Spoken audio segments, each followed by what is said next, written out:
আজ আমি আবার নতুন একটা রেসিপি নিয়ে চলে এলাম। আজকের রেসিপিটা চিকেন রেজালা। চিকেন রেজালায় কী কী উপকরণ লাগছে তোমাদেরকে আমি দেখিয়ে দিচ্ছি। পরপর দেখতে থাকো, আর দেখলে তোমরাও বুঝতে পারবে পরপর আমি কি কি দিচ্ছি। এটা ম্যারিনেট করার জন্য টক দই দিয়েছি, অল্প আদা রসুন বাটা, কেন আমার মাংসের পরিমাণটা কালকে একটু কমই ছিল।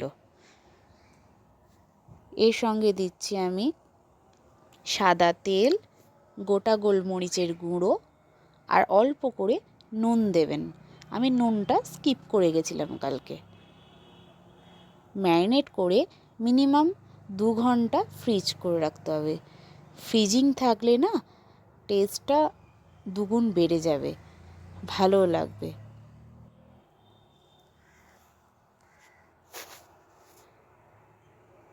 আর যদি বেশিক্ষণ হাতে সময় না থাকে, মিনিমাম 1 ঘন্টা আপনারা ফ্রিজিং করে রাখবে। আর কাঁচা লঙ্কার পেঁয়াজ বাটা রেডি হয়ে গেছে। এরপর পদ্ধতি সব শুরু হবে।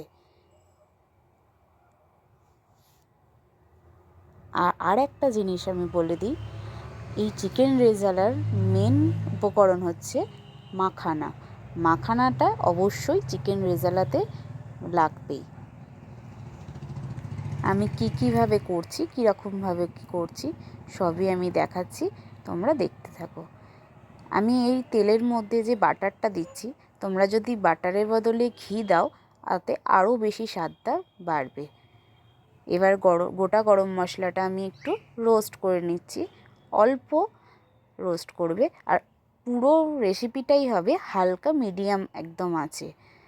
বেশি জোর আঁচে দিলে জিনিসটা ভালো সিদ্ধ হবে না, মাংসটা সিদ্ধ হতে একটু সময় লাগবে। পরপর আমি করতে থাকছি, তোমরা দেখতে থাকো।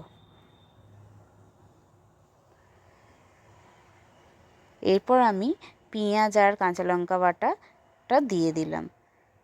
পেঁয়াজ আর কাঁচা লঙ্কা বাটাটা যেটা রোস্ট করবে খুবই কম, হালকা, বেশি যেন ব্রাউন কালার হয়ে না, হালকা ব্রাউন কালার এলেই তোমরা ম্যারিনেট করা চিকেনটা দিয়ে দিতে হবে।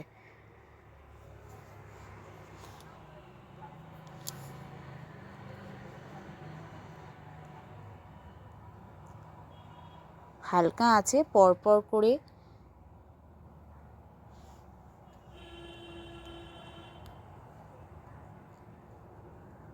এবার আমি ম্যারিনেট করা চিকেনটা দিয়ে দিলাম। এবার আমি পেঁয়াজ কাঁচা লঙ্কা বাটার সাথে ম্যারিনেট করা চিকেনটাকে ভালো করে কষিয়ে নেব। কষিয়ে নিয়ে এটা কিন্তু ঢাকা দিয়েই পুরো রেসিপিটা হবে, তবে সিদ্ধ হবে চিকেনটা।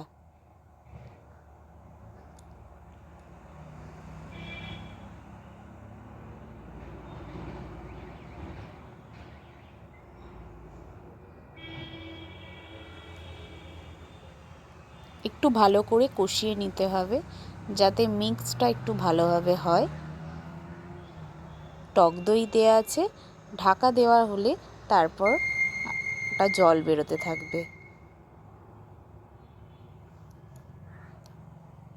এবার আমি চিকেনটা হওয়ার জন্য ঢাকাটা দেব।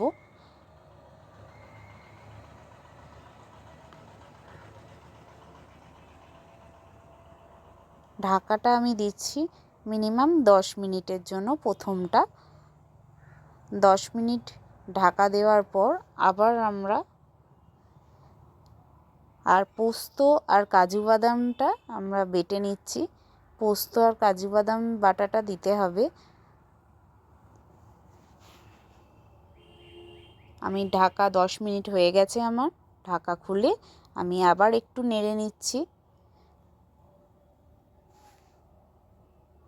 দেখেছো কতটা জল বেরিয়েছে?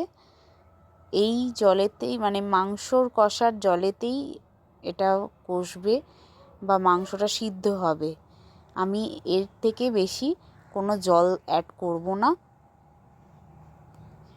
এবার আমার ওই মাংসর যেটা গ্রেভিটা ছিল ম্যারিনেট করা, ওই গ্রেভির সাথে একটু জল দিয়ে জাস্ট ওটা দিয়ে দিলাম। এর থেকে বেশি জল আমি দেব না, যাতে গ্রেভিটা একটু বেশি হয়। এরপর আবার আমি 6 থেকে 7 মিনিট আবার ঢাকা দিয়ে রাখবো, যাতে সিদ্ধটা ভালো মতো হয়ে যায়।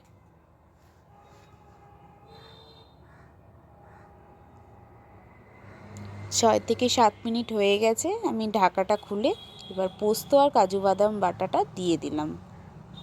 দিয়ে আবার একটু নাড়বো, নেড়ে চেড়ে আবার আমি 10 মিনিটের মতো ঢাকা দিয়ে রাখবো।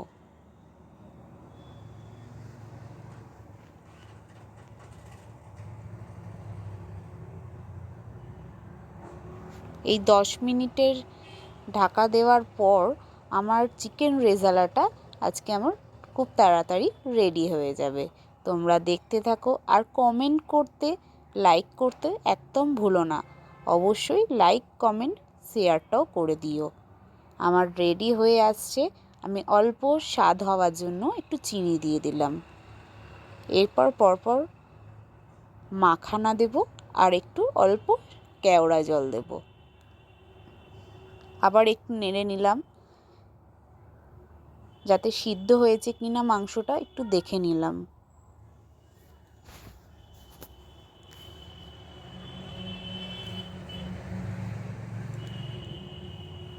এরপর আমি দেব মাখানাটা।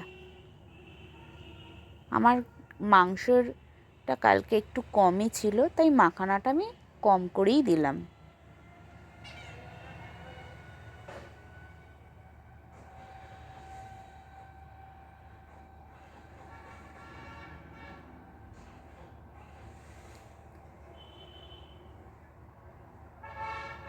মাখানাটা সব শেষেই দেবে, কারণ মাখানা আগে দিলে গলে যাবে, আর সেটা গলে গেলে টেস্টটা ভালো হবে না।